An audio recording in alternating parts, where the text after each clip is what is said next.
Frank Brewster has been a friend of mine for 25 years. He's a lawyer in Guelph for one of the big law firms. He's been on a very unique journey expressing many of the transitions that we all share.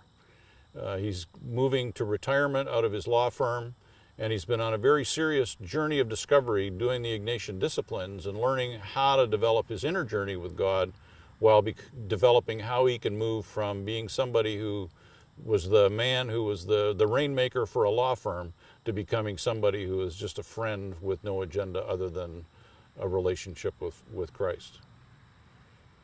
Yes, it's been a journey which changed fairly dramatically about 15 years ago when I started doing the Ignatian retreat as encouraged by Norm, and found that very meaningful. And it started me journaling. I learned to journal, and I got very actively involved in talking to Jesus, and that made a big change in my life.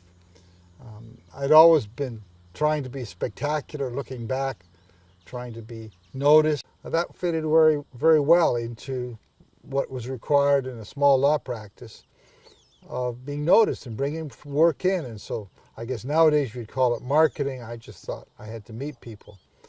And what dovetailed together very nicely as well was that I sat on Christian boards. I was an elder in my church. And as I kind of rationalized it to myself and hopefully to God, it was, look, I'm going to do all this work for free. I'd like you to bless me. So there was kind of, as I look back, maybe not at the time, I recognized that there was a quid pro quo going on here, that I thought, I'll do stuff for you, God, and perhaps you could help me out here. One hand washes the other, as they say. An article with a Toronto law firm, but came back to Guelph where my parents lived and where I'd worked in the summer. And that really helped in building a practice. My father was a surgeon. I was known in the community.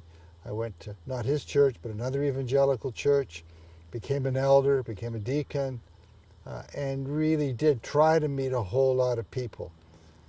And so being spectacular and being noticed became a way of life.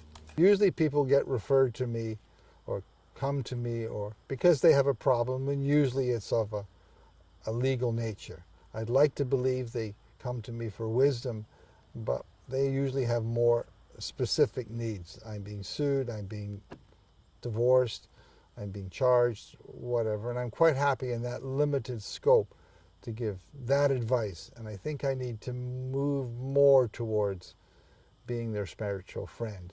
It's a one-way relationship in that sense, but also with the Touchstone guys, some of the guys on the golf trip, I've really been able to listen better to their story without there being a pressing problem, without them failing in business, going bankrupt or whatever. Just listen and try to get in touch with my feelings and their feelings about that, and be more a spiritual friend rather than just a lawyer dressed up in angel's garb.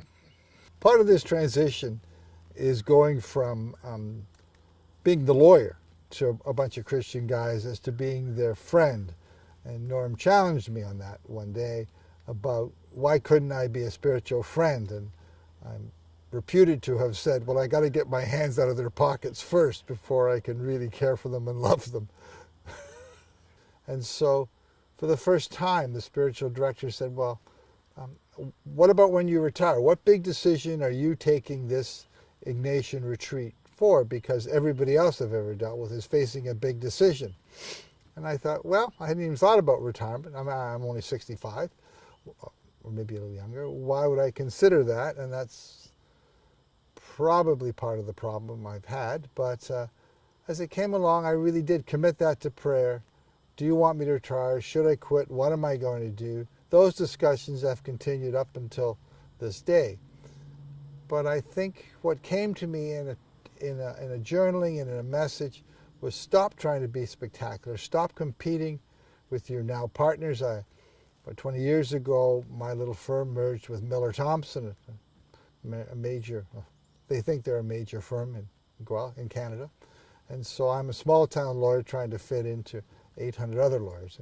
And that had its challenges. But it came to me, stop competing with everybody, stop worrying about billing, stop worrying about having important clients, and just be a blessing.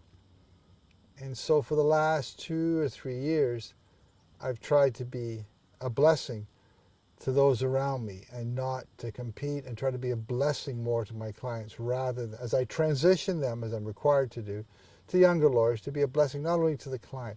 And that's been very meaningful. I think God really spoke to me about being a blessing. And recently, in a meditation where Jesus talked about Peter being a rock, it was given to me that I need to be a rock. I couldn't be the eternal critic. I could not be constantly cross-examining everybody whose beliefs were slightly more liberal than mine and laterally more conservative. And so right now, the story of my life really is I'm trying to be a blessing. I'm trying to be a rock there and less of a radical critic or whatever I have become. But to stop cross-examining people I don't believe the same as I do.